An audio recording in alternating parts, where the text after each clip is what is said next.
وہ لوگ اپنی مسجدوں میں بھی قبر رکھتے ہیں جو بدعتی لوگ ہیں، تو اس میں نماز نہیں پڑھنی ہے۔ جس مسجد میں قبر ہو یا جس قبرستان میں مسجد ہو اس میں نماز نہیں پڑھنی ہے۔ جہاں قبر ہو جس جگہ، اس جگہ نماز نہیں پڑھنی۔ اگر مسجد میں قبر ہے اس مسجد میں بھی نماز نہیں پڑھنی ہے، کسی قبرستان میں مسجد ہے اس میں بھی نماز نہیں پڑھنی ہے، جائز نہیں ہے۔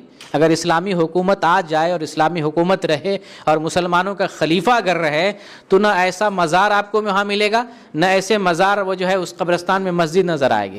شرط یہ ہے کہ خلیفہ رہے۔ وہابی کا موقف یہ ہے کہ جس مسجد میں قبر ہوتی ہے اس مسجد میں نماز نہیں ہوتی ہے۔ ابھی رسول اکرم صلی اللہ علیہ وسلم اور شیخین رضی اللہ عنہما کے مزارات مسجد نبوی میں ہے، تو وہاں وہابی کی نماز ہوتی ہے کہ نہیں؟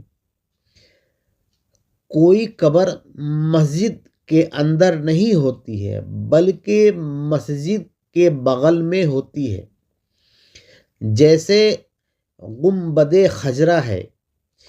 جب مسجد نبوی میں نماز ہو جاتی ہے تو دیگر مسجد میں جہاں درگاہ ہے نماز کیوں نہیں ہوگی؟ یہ موقف وہابی کا باطل ہے۔